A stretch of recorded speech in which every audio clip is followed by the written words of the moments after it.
بسم الله الرحمن الرحيم السلام عليكم ورحمة الله وبركاته دمان بلشوينت الصوماليات بان إن سلاميا سودو هذا مع المهدي هليغو يرو عاو بون ودبيا ولغي أنتي عن دولة تاغيراي بس أنتي عن دولة تاغيراي عاوان كاغا تاغيرا بدنا مع المهدي عاوا كو دعينيا مدحا كور الله كديغو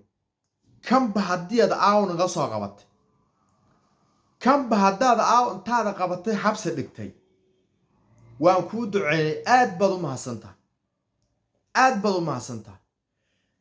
dhammaan ana waxaan oran karaa dadkii xabsiga aad ku gurteen boqolkiiba 99 in la xiraay ninkaana ka mudan ninkan ayaa ka mudan sababtoo ah dhammaan dhaqan kasto Soomaali lahayd boqolkiiba 40 ninka ka talaabay waa asiga meel public ah gabdhihii Soomaaliyeed oo hadda soo baxay dhalinyarada ahaa anti camera la hor dhigo liira su'aala lagu weydiinaya oo qof anti gadaal la istaajiyo liira baraanka ku sameeyay gabadhan jirkeeda taabo muuqaalada qaar waxaad dareemaysaa in ay yihiin muuqaalo ay isla og yihiin qofka taabanaya iyo asaga iyo qofka su'aalaha la weydiinayo inay is og yihiin sababta inay is og yihiin waxa cadeynaysa mas cadeen ugu filan muuqaalkan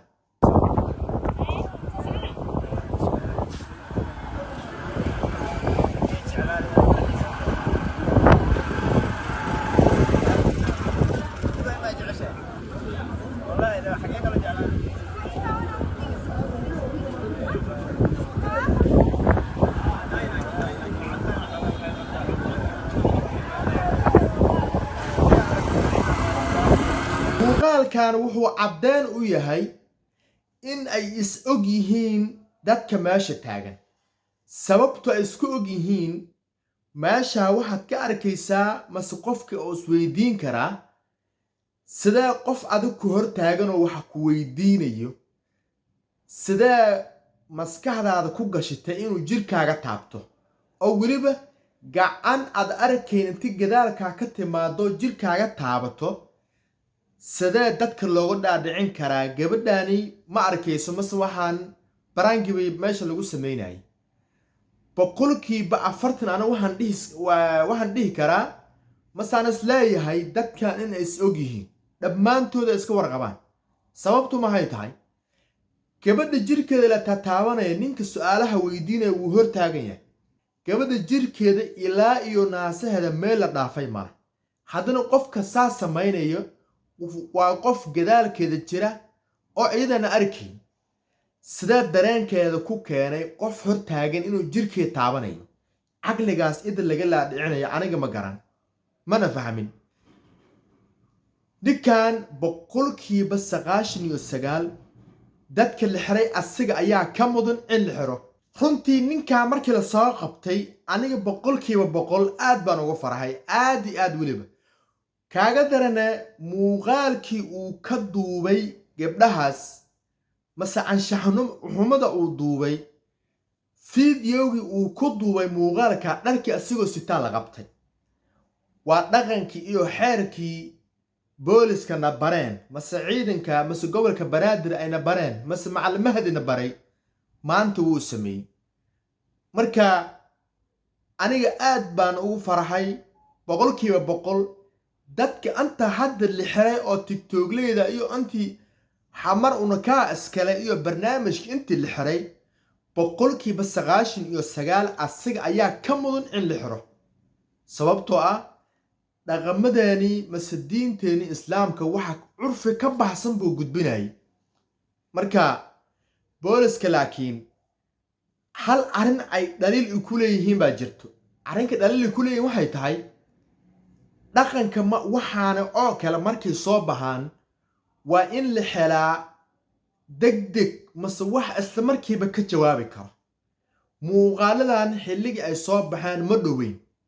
ninka muuqaaladiis xilliga ay soo baxaan ma dhoweyn sababtoo ah tiriibkaani hadda ninkaa lagu qabtay iyo muuqaaladan muuqaalaha ka horeeyey qofkaasi oo kale mase dhaqan humadaani oo kale ninkii mar faafiyo asiga Soomaaliya qayb ka mid jooga muuqaalku ugu horeeyo hadduu soo baxo qofka waa inuu helaa meel maaragtay mase goob ka hortagayso dhaqamada asiga gudbinayo haddii ay fiican yihiin maaragtay u fasaxda haddii ay hun yihiin ka qabata laakiin qofka markuu dhaqankii curfi kasto Soomaali lahayd qofka markuu banaanka geeyo on laga daba tagana taas waa ku dhaliilayaa marka hore in laga daba tagana aad bay u fiican tahay laakiin alxamdulillah haddaba hadday soo qabtaanna waan u hambaliyaynayaa aad bay u mahadsan yihiin booliskii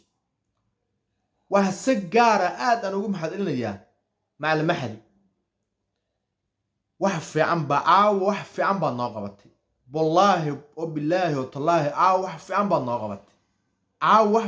noo qabatay waad mahadsantahay anaa kule halka ugu gudubno maalinkii gabdhihii iyo dadkii xabsiga lagu guray dad maartay galgaduud iyo dhulka dad jooga iyo Dhuusmareeb iyo dhulkaas dad jooga afka furtay oo madaxda aad u caynay dadka madaxda caynay waxa ka mid ah gabadhan horta ciida afar barnaamijka maskaxda ku haysatay laakiin hadda waxay ogaatay in maantay meel lagu baxsay aysan jirin marka koowaad waxa maskaxda ku haysatay waa in ay joogto dhulkii ay ku dhalatay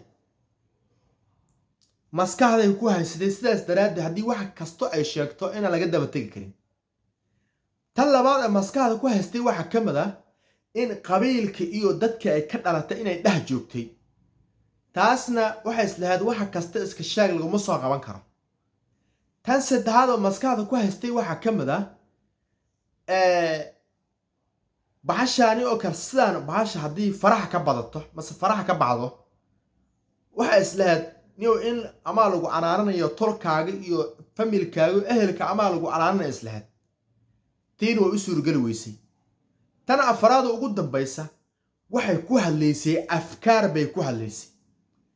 afkaarta ay ku hadlaysay waxa ka mid ah annaka oo reer Hibil ah barnaamijka sidaas uu ahaa annaka oo reer Hibil ah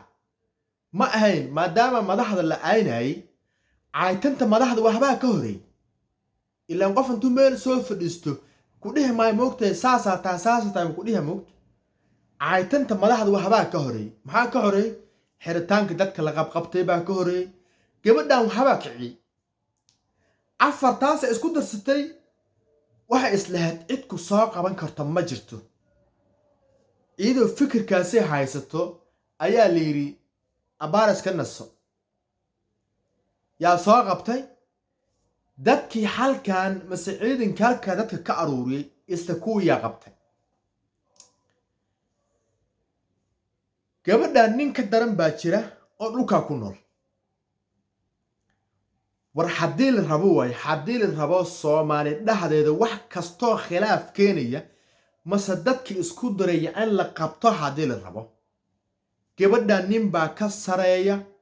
mase nin ka darana jira dhulka ku nool oo xanjabayay oo lahaa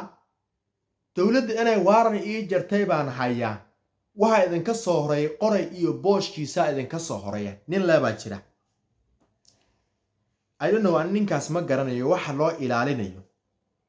ana horta ma ogi ma aha ninkaas inaan weerar ku ahay oo aan leeyahay ninka in la soo qabto si degdeg ah maya ninkaasi horta mar waxa loo adeegsan karaa mase dawladdu u adeegsan karta madaxda ayuu ay waa kow tan labaadna markuu muuqaalkaas soo dhigayay oo lahaa xub baan haystaa ninkaas si toos ah jifada uu ka dhashay toos u sheegay ma ahay nin kaligiis isku tashanay nin kaligiis meel soo istaagay ma ahay nin kaligiis banaan cad soo istaagay ma ahay ninkaasi wuxuu meel soo istaagay uu lahaa oo ku dhawaaqay uu la xadaaray uu lahaa qabiil buu ninkaas si toos ah u sheegay mise jifo uu ka dhashay sababta qofka jifada u sheegay maxay tahay yacni jifada Soomaaliya markii la joogo boqolkiiba 70 waa dadka lagu baxsado iyo dadka loo baxsado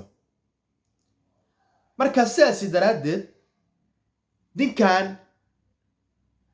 haddii uu keligiisu dhihi lahay haddii soo qaban kartiin kaale soo qabta hub baan haystaa ciidan baan haystaa hadduu dhihi lahay dowladda waxa la dhihi lahay mase dowladda waxa ugu warwareegayso way la weydiin kareen markaas su'aala ka imaanaysa maashi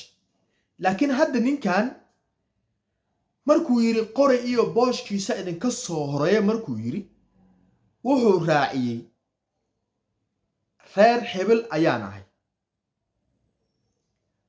halkaasay ninkaasay fara qabiilnimo iyo qabiil iyo cunsuriyeen dadka la isku dhahdiro bilaabay sidaas daraadeed maashi gabadhan laga soo qabtay waxa ka horeeya ninkaas in la soo raadiyo Soomaali weyn waxaana deegta keliya Soomaali waxa keliya na deega qarannimo waxaana deega dawlad ada raali ku taanay raali ku ay baan deegta waxa kale na deegay ma jiraan waa intaas waa inuu qof kasta ogaada marka maashi gabadha laga soo qabtay waa rajeynaya ninkan in la soo qaban doono marka macallin Mahdi aad baad u mahadsantahay anti dad adiga aad xirtay qabashada aaw ninkaana aad baan ugu faraxay aad baan ugu faraxay ugu dambeyn dadkan wax farax ka bixiyay aadin sheego dadkan wax farax ka bixiyay bilaayada dastuurka leeyahay idinka aad qorateeno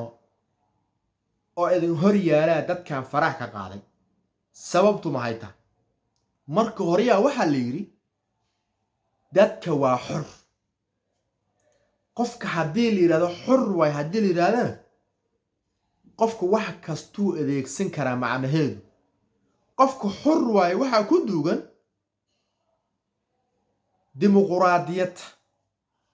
dimuqraadiyad macnaheedu waa maxay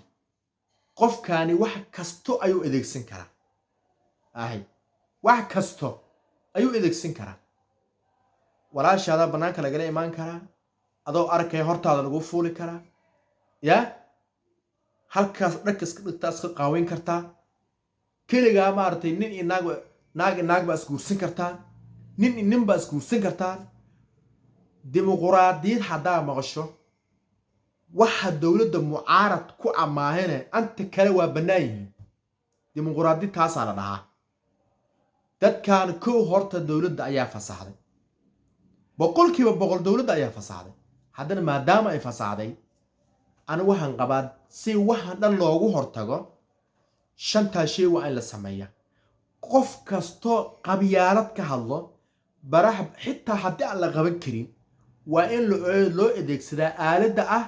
in laga xiro halka uu ka qaylinayo waa in laga xiro tan labaad